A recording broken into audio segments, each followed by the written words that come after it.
Every so often, most of us just want a good, mindless slasher movie. Or in my case, you want them all the time because I'm a psychopath who views them as comfort food. If you saw my review of Heart Eyes earlier this year, then you probably know that slashers are my de facto escape genre because they're just good fun.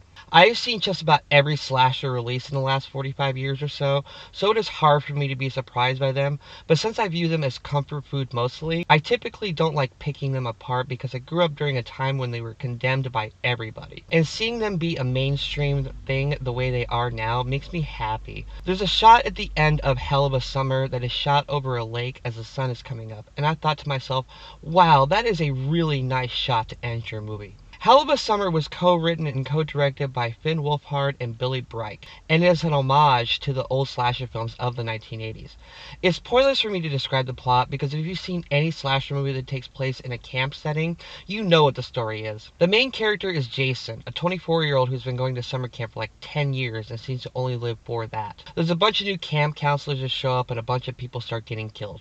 The setup is routine, but can the execution be fun? This movie only cost an estimated $3 million to make, so I'm not going to fault it that all the kills are mostly off-screen. I do love me a good money shot just as much as the next slasher sadist does, but because there are so many characters and crew that needed to get paid for their work, I don't mind that the camera cuts away just as everyone is dying. I understand why it is this way. The best characters in Hell of a Summer are the lead Jason, who is this likable nerd that no one seemingly respects, but endures because he believes in giving his all to the camp. The actor who plays him does a really nice job, except during a scene when he initially discovers a dead body and tries to explain to the other camp counselors what is going on. That acting was honestly really bad, but the rest of his performance is really good for the main role. I also really liked Claire as the final girl. Well, sort of a final girl. I'll come back to that in a minute. She plays the role of the final girl very nicely, and she has that girl next door vibe to her that makes you root for her. She has a flirty relationship with Jason, and their chemistry is nice, sweet, and understated at just the right level. There's a sequence where they are practicing archery. Claire is a bad shot, but Jason shows her the proper way to do it, because he's been the runner-up in archery for like 5 years in a row. And I sat there and said to myself, well, that's not the only time that's going to be in this movie, but it is nicely done with both subtle foreshadowing and relationship building between these two people. I could tell very fast that these characters really like each other.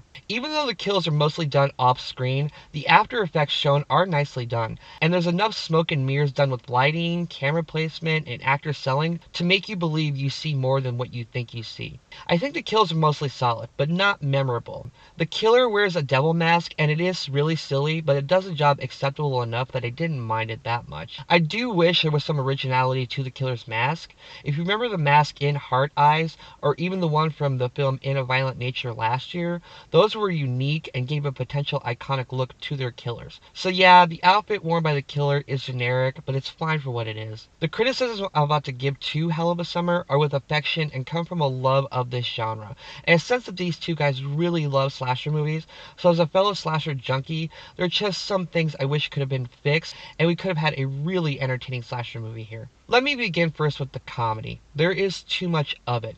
This film is trying to go for a campy vibe. I mean hokey camp. But what made those old slasher movies so great with their camp was every character played their role straight, even if they were just in one scene of introduction followed by a death.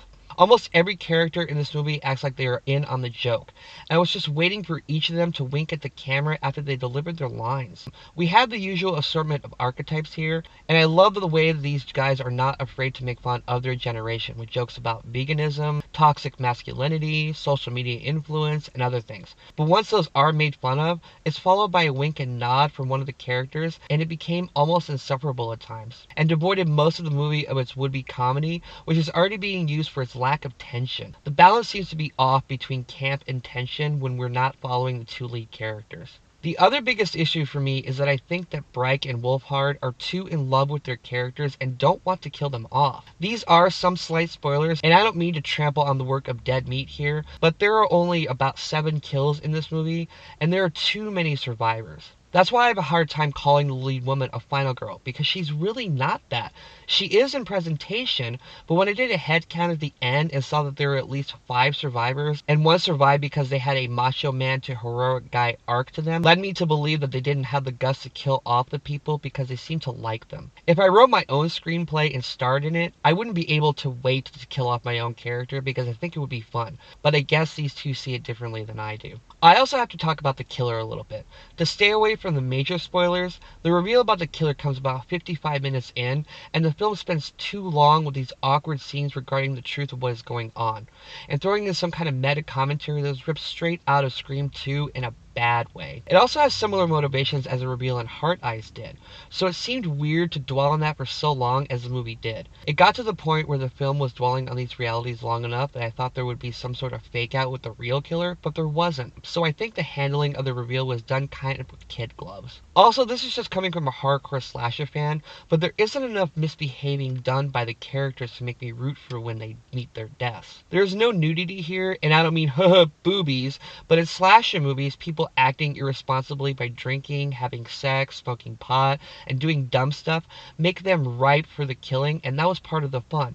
But except for one very brief montage about 20 minutes in, none of the characters act really irresponsibly, which I think is a slasher staple. I don't want to deter people from seeing Hell of a Summer though, because it is a fun little popcorn adventure that you should have fun with for 85 minutes with a group of friends. There's enough fun to be had with the archetypes being mocked, the kills being good for the limited budget, and the likability of the two lead characters that make this movie worth a watch. I know I'll watch it again, and it is being added to my list of comfort food slasher movies that I will watch when I want to relax. I'm only nitpicking things that I think could be tightened next time these two decide to do this, and they can move this genre forward into something magical if they just tweak a few things here and there. This won't be remembered as an all-time classic slasher, but for what it is, I'm glad it exists and hope other people go to enjoy it as well.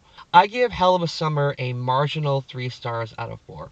It has many flaws, but I sense a true genuine love of filmmaking here, and that makes me smile. Okay, so Hell of a Summer. What is everyone's thoughts on this movie? Please let me know.